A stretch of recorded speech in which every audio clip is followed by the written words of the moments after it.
There's been a few pinch me moments within my career, and this is by far the biggest. I mean, to get that call from Steve Cohen, to get the call from you, to even think about looking up at Citi Field and seeing number 5 next to some of the best to ever put the uniform on, not just for the Mets, but in the game of baseball.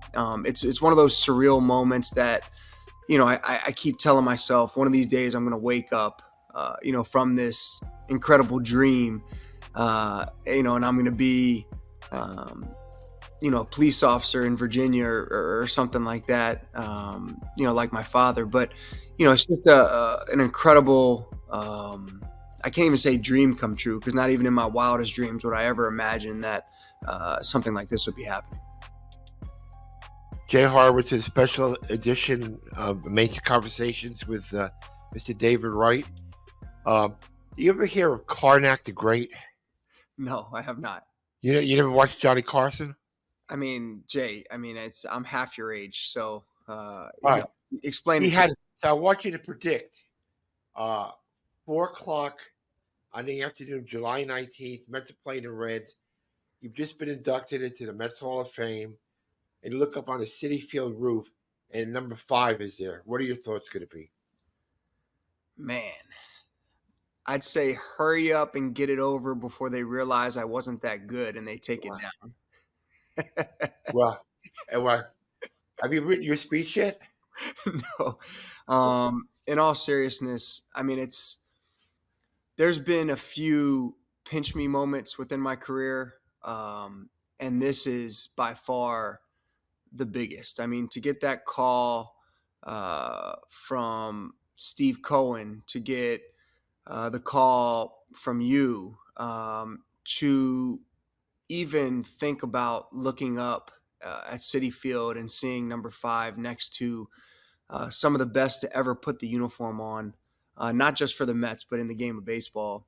It's one of those surreal moments that, I keep telling myself one of these days I'm going to wake up, from this incredible dream, and I'm going to be, a police officer in Virginia or something like that, like my father. But, it's just an incredible, I can't even say dream come true, because not even in my wildest dreams would I ever imagine that something like this would be happening. Let me give you some more perspective. The Mets, in the 63 year history of the Mets, over 1,000 plays, you and Tom Seaver, the franchise, are the only two players to have the number retirement and go in the Mets Hall of Fame on the same day.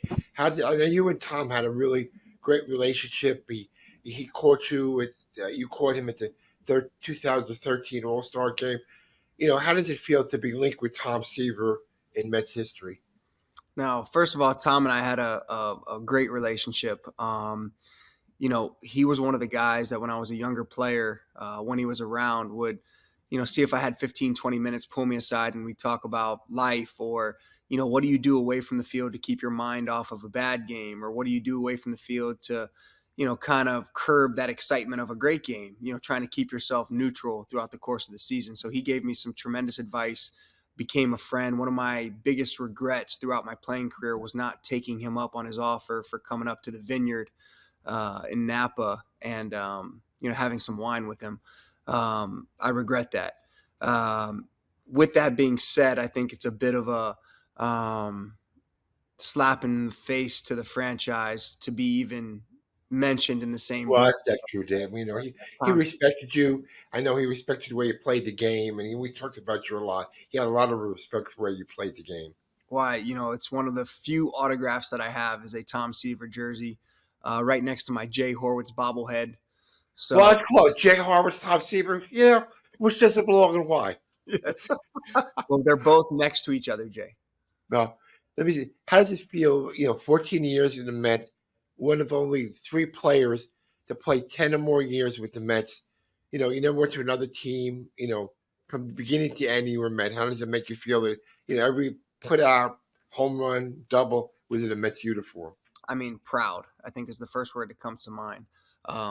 It's well documented that I grew up a Mets fan because of our AAA team in Norfolk. So to be able to be drafted by my favorite team, developed by my favorite team, have some incredible coaches along the way, Hojo just being one of many in the minor leagues to develop me, and then to make my debut and spend my entire career with the Mets, obviously you couldn't have drew it up any better than that. So I think that's what makes this even more special, is the connection that I have, not only with the organization, but the fan base, to the city. It's something that I'm passionate about. Not very often does the city of New York, and Mets fans in general take an outsider, me being from Virginia, and almost bestow upon them an honorary New Yorker. And I think that that's what this city did for me, and I'll forever be grateful. So up until take first career going 2015 without blowing smoke on a Hall of Fame trajectory. Then, unfortunately, spinal stenosis, neck, back injuries. You finished up 296 average, 242 homers, 970 RBIs. Any regrets, David, what might have been? I know, Molly, your three kids, you got a new lifestyle, but do you ever look back and think what might have been? No offense, to Scott Rowland, I know he's a good friend, but similar players, some might say a better player. I mean, looking back, any regrets at all? Of course. I mean, it's easy to play the what if game and, kind of say, what if I hadn't have been injured, or, what if a certain play would happen, or this play would happen, and I would have been able to been a little healthier. I tend to be a glass half full type of person. So if you would have told myself when I was a young kid that I would be able to spend my entire career with the New York Mets, to be in the position that I'm in now, I would have signed up for that in a heartbeat. But yeah, I mean, it's every once in a while you kind of think back, and it's like, what if this were to happen? What if that were to happen? And it's a tough game to play, because of those what ifs. But I'm incredibly proud, about my career. I think that I got every ounce of ability that I was born with out of this body of mine. And I joke with my parents all the time that not only did they give me this, bad spinal condition, from birth, but it was an uphill battle with their lack of athleticism. So I had to overcome a lot of hurdles, to get to where I am today. So I like to bring that back and throw it in their faces. In all my 20 years of knowing, plus years of knowing him, very meticulous in anything he did, and even before he got to the majors, the May of 2004, I get a call, Sam Levinson, one of your agents. I know what Sam said; I can never tell them apart. So, yeah, I need a favor. We have this young kid, David Wright. He wants to come down to Houston for the Futures game and see what it's like to be a major leaguer. So I never did anything dishonest my entire life, so I had to make up a fraudulent press pass. David Wright from the Norfolk Times snuck him into the locker room, and Scott Rowland, who was another good friend, gave you a tutorial on what to expect in a major league life. True? Oh, very true. I think we're at the statute of limitations now, so I think you're good. But you could have done a better job of just at least Googling like a real newspaper or real news outlet from Virginia. There's no Norfolk Times? And secondly, like you said, I wanted to come down to the Futures. I was invited to the Futures game. Oh, yes, yeah, you know what I meant. I wanted to come down to the major league, field, and you were gracious enough to get me on the field. And, I was like a little kid. I had a ball and I got some autographs, and, Scott was amazing. Scott sat me down in front of his locker, introduced me to some of the guys on the National League side, and you've been around the All-Star games. You know how hectic it is. So for somebody to give you 20, 30 minutes of their time and sit down and give you some advice moving forward, I'll never forget that. And obviously incredibly grateful. A lot of great moments we shared together, but two of the ones I want to go back to, August of 2015. You were out most of the year, on the disabled list. You come back, I know where we came. This is a Thursday night in Philadelphia. I'm going up the stairs and my disjointed ties out, looking like a schmo. And David Wright is at the top of the stairs in Philly, handing out chocolate chip cookies to everybody. I forced myself to eat too. What made you do that night? Like all the memories that we could be talking about, we're talking about you eating chocolate chip cookies. I mean, But I'd it's all about me, though, David. like to think like the game after the day after that when I hit the Yes, home we got to run get to that. might be a little better than me giving you chocolate chip cookies, but okay, let's tell the chocolate chip story. I think that at the time, the team was rolling. We made some incredible deadline acquisitions. You know, I had rehabbed from, my back injury for the majority of the year. Most of that being out west, with a back specialist. And, I'd watch the games. Molly and I would watch the games, and it hurt so bad to not be there and be a part of that special run. So when I got back, I wanted to make sure that I introduced myself to a lot of the guys for the first time because there were some guys that I hadn't met that I'm we David Wright, captain of the team. I'm David Wright. Good to meet you. Yeah, I'm David Wright. I'm going to come back for the fun part in September where we go to the Yeah. playoffs. Yeah. And I told Terry that, hey, you don't have to play me. You hit me wherever you want. That was the next night.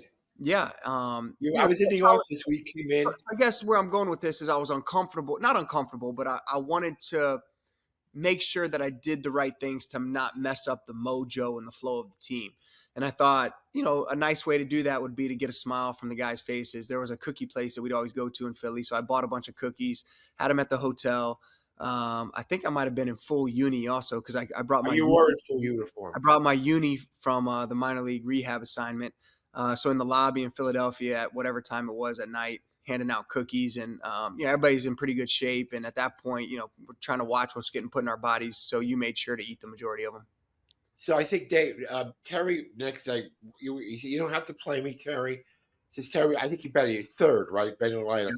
First pitch from Adam Morgan, home run. First and second pitch. Yep. Yeah, pretty wild. And I think we've talked about it before that I stunk in my rehab assignments. Like I wasn't hitting. You did. Hey, I couldn't even get to St. Lucie played a month. First of all, I'm allowed to be self-deprecating. You're not allowed to get on me. I'm the guest on your show. So you're supposed to be nice to me. But okay, I stunk in the minor leagues. I mean, these kids that I was playing against. At this point, I was had a number of all-star games under my belt. Obviously the captain of the team, and these 18-year-old kids are just blowing it by me, and I was stinking. And these kids must have been thinking it's not that hard to be an all-star in the big leagues because I'm getting this guy out every time. But I stunk in the minor leagues, so I was already a little not worried, but in the back of my mind that sticks with you. Making my return in Philadelphia. So one of the first pitches to be able to hit it out. It took a big weight off my shoulders, and it felt like at that point, like I kind of fit in from then on. And my old memory served me correct. In the game-clinching game in Cincinnati, you had a 2 or 3 run homer. Yeah, 3-run homer. When we clinched the game. Yep. 3-run homer. And then how big was it in the game 3 of the World Series? Unfortunately, it was the only game we won, right? You hit a home run at Citi Field. Crowd went crazy. I remember the running around the bases. After all you went through, David, how rewarding was that to have a home run in the World Series? By far my favorite moment on a baseball field in my life. I mean, it's weird because, during that 15 or 20 seconds of running the bases, not only are you experiencing a flood of emotions that are, feels like you're floating, but also, you start reminiscing a little bit in that split second of time. And for me, it was, in the backyard with my grandfather and my dad, them throwing wiffle balls to me or T-balls to me and me hitting it. And, my dad saying, okay, bases loaded, bottom of the ninth, game 7 of the World Series. Here comes the pitch, whack, a home run. And those are the types of things that kind of run through your mind like flash while you're running the bases in that kind of moment. And I mean, it was incredible. To this day, when I talk about it or think about it, the hair on the back of my neck stands up. I mean, it's just one of those moments in life that I'll certainly never forget, and to recount it every time brings a smile to my face. So in 17, you don't play, right? And I was down a couple of times on your rehab. How tough it was to get ready to play 4 or 5 hours stretching exercises. But you decide you want to get in uniform at the end of 18 2 days against the Marlins, the 28th, 29th, sellout crowds. What made you really just, you knew that this was the end, and you went through a lot of pain to you got to walk, and the stupid Marlins guy dropped a foul ball, and you curtailed one of your bats. What made you drive yourself to get back one more time at the end in 18? It was one of those things where for me, your heart and your mind sometimes aren't on the same page. Um, my mind was telling me, or I guess your heart and your mind, and then your body. My body was telling me that I just couldn't do it. And my mind and my heart wanted to do it so badly that I would have given anything, to get back on that field. But pretty soon, your body kind of catches up with your mind and you kind of get on the same page. And it's like, I can't do this.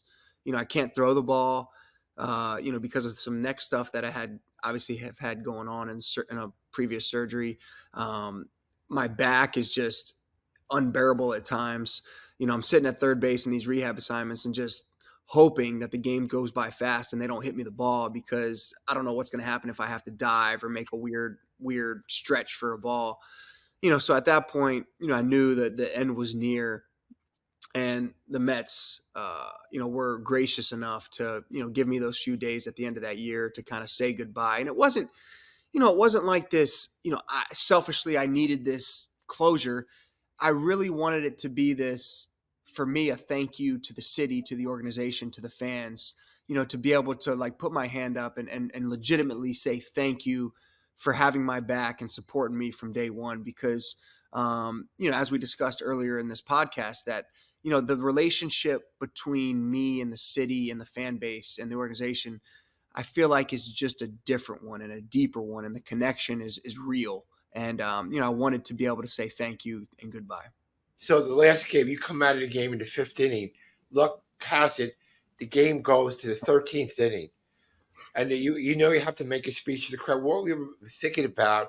Like the 8th inning, get this over quickly. I want to make my speech, but it had to be a little bit agonizing for you to sit, around for 8 innings to to make your speech. Yeah, I'm better like if somebody shoves a microphone in my face and is like, you got to give a speech now. And me not knowing anything about it. When I have to prepare for something, I start overthinking it. So there were times where, I bounced back and forth between the clubhouse and the bench and just trying to jot some notes down that I had. Meanwhile, Molly, my wife, is texting me like, hey, Olivia needs to go to bed. Like, Can you do something? Can you yeah, speak like, this up? is there a cot in the clubhouse that we can put Olivia down for a nap? But, no, it's just, and I had all of these thoughts jotted down. And when I got the microphone at the end of that game, I don't know if it was the emotion or for me, this will be the last time that I'm here as a player putting this uniform on, but it just kind of hit me. And the only thing I could think about was how much I love this place and how much I love this city and how much I love this organization. And I must have said love, 150 times during that, but that's the only thing I felt at that time. Let me digress to baseball for a bit. You start your own foundation, 23 years old, um, working a lot with kids, and like, what makes a 23-year-old want to start a foundation? I mean, I think for me, it was, things that I witnessed growing up or that I witnessed firsthand through friends or family. But I think even more importantly was I realized at a young age, and I think some of it had to do with the veteran clubhouse that I was brought into as a young kid.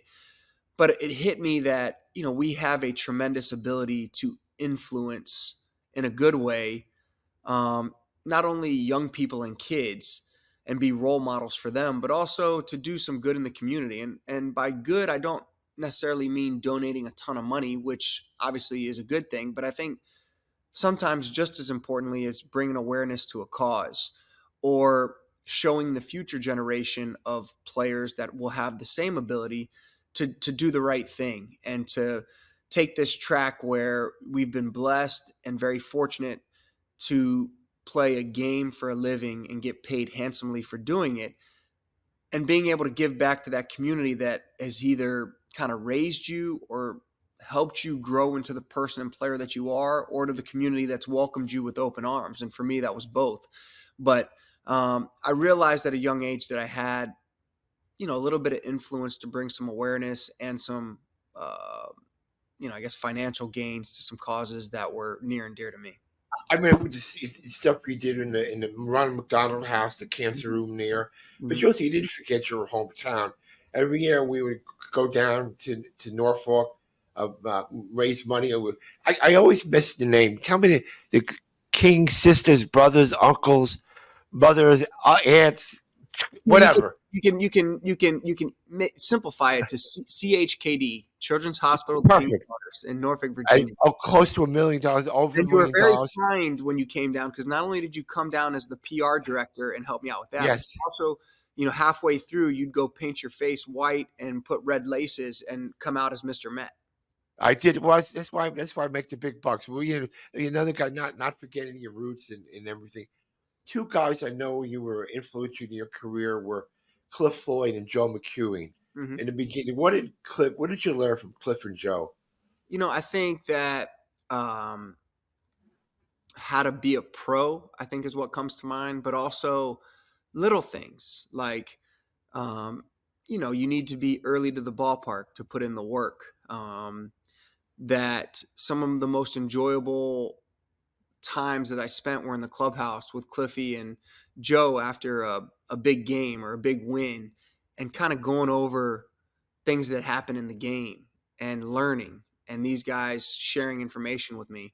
I think that, the friendship is one thing, but also the leadership that they showed helped me mold into, kind of the person and the player that I was down the line.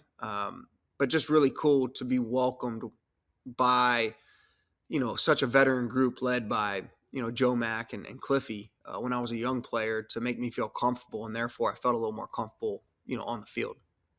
Another guy that was influential in your life was, and one of my favorite Mets. He was only here for a year. Mike Kadire, the only guy I know gave back money. It was after what here to his contract. Great guy, great head on his toe. I know he was important to you. Did you help recruit him to come here, put him on your home run hitting team in the All Star game? Talk a little bit about what Mike meant to you. Well, Mike was like the OG from my area in Virginia. So all of us, he's 3 or 4 years older than me. So all of us looked up to Michael, growing up, because he kind of led the way, for college coaches and scouts to come down to Virginia and see us play, because they kind of discovered the area through Michael. But, a guy that, and I think if you were to ask Michael Conforto this, Michael Conforto took playing time away from Cuddy, during that run. And I think Cuddy was the first one to take Conforto under his wing and help him out and do the same thing that Joe Mack and Cliffy did for me, even though this young player was taking playing time away from him. So that shows you what kind of person, what kind of teammate he is. And obviously a close friend, having grown up right down the street from him. One way, David. I don't know if I told you, you helped me a lot in my job, and it's after in 15 on when you weren't playing on much. Your locker was right next to Jacob DeGrom, and Jacob. I still correspond with him as a good friend, wish him the best. And when I used to come to him and ask him to do things, he always turned to you. Should I do it? And because of you, I think, and Jacob was from small town in Miami in Florida, wasn't crazy about doing interviews, but with your prodding, he always did the right thing. And, I owe you to thank for that, because he followed your lead. You did it. It's okay for me to do it too. And that was a big part of, big help for me in my job. Well, I appreciate that. Jake is a great friend that I also talk with frequently. And I wish him, obviously, great luck, except when, if he ever pitches against the Mets, I hope he gives up 20 and doesn't get an out. Yeah. But, Jake is a tremendous talent. It's stinks to see him in a different uniform. But the run that he had with the Mets, I mean, we've talked about this, and you know baseball history much more than I do, but trying to think of a more dominant run in the history of the game is difficult. You know, Clayton Kershaw comes Yeah. to mind, Pedro comes to mind. That's obviously more my era. But I mean, he was about as dominant as you could possibly be for that run. I love his walk up song. His walk up song Simple man. typifies him. I'm a simple man. It's That's right. perfect. I know he can't predict the future again. Retiring numbers. Mets get Soto. Hopefully, I know he's do well. Lindor.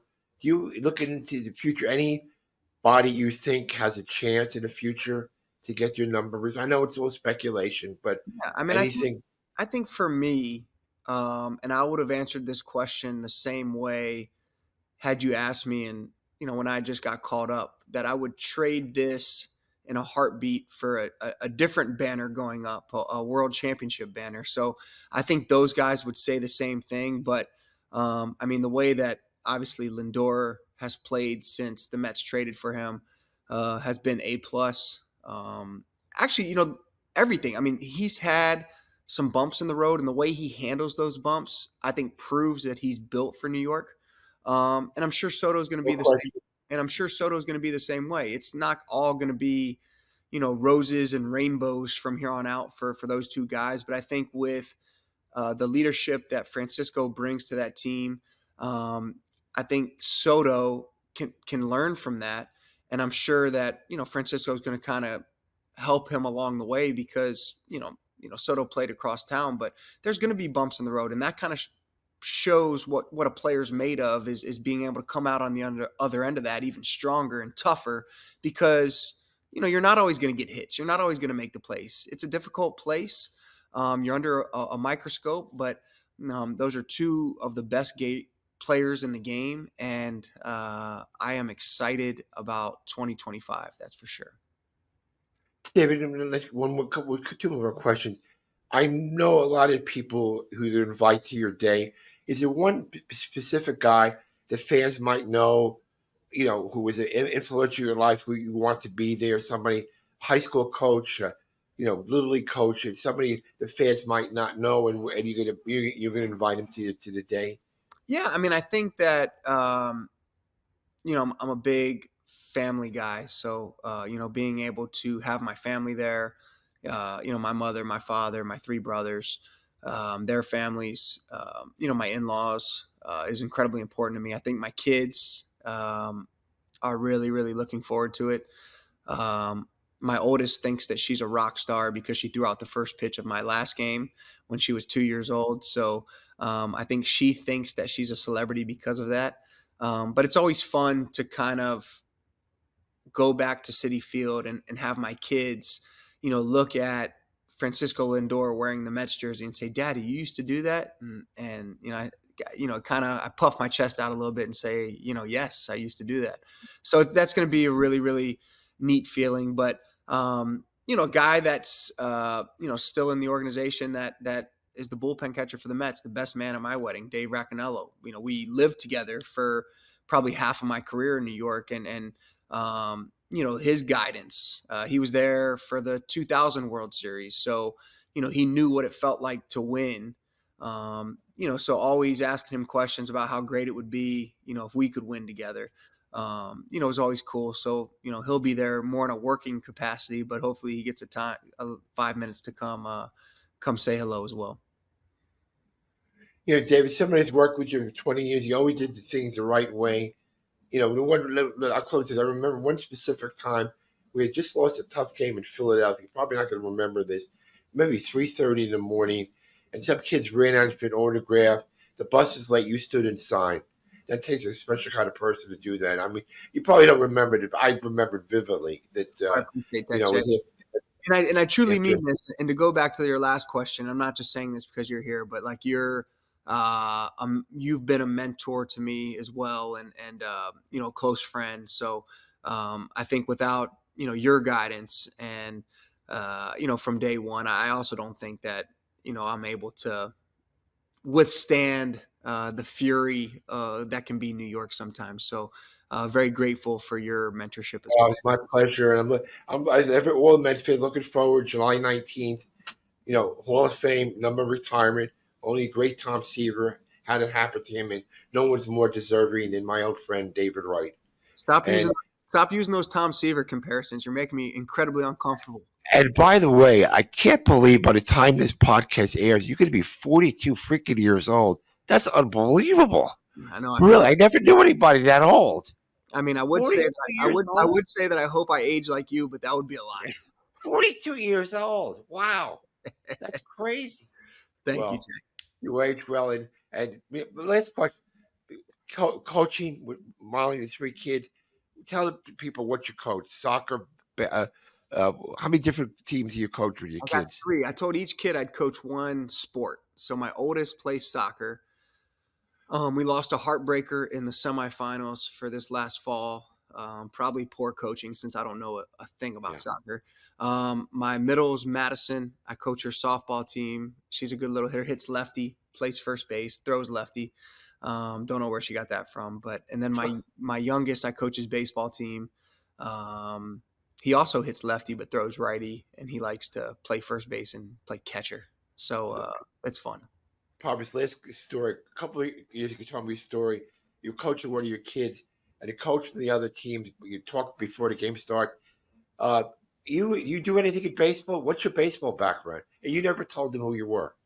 No, because the thing I don't like sharing the information because if I get out coached by somebody that doesn't know baseball, that would be good. Then it's a lose-lose situation for me. Yeah. So like I get out coached, then I don't want to admit that I played in the big leagues for 15 years. But that you won 7 All-Star teams and if I do out coach them, I'm supposed to out coach them. So that's why I keep that as my little secret. Well, I can't wait for July 19th, and congratulations to Molly and the kids. Well deserved, and it's been an honor to be your friends all these years, David. Jay, you're the best, and the honor is all mine. mine. Thank you, my friend. Thank you. We'll speak soon, huh? Can't wait.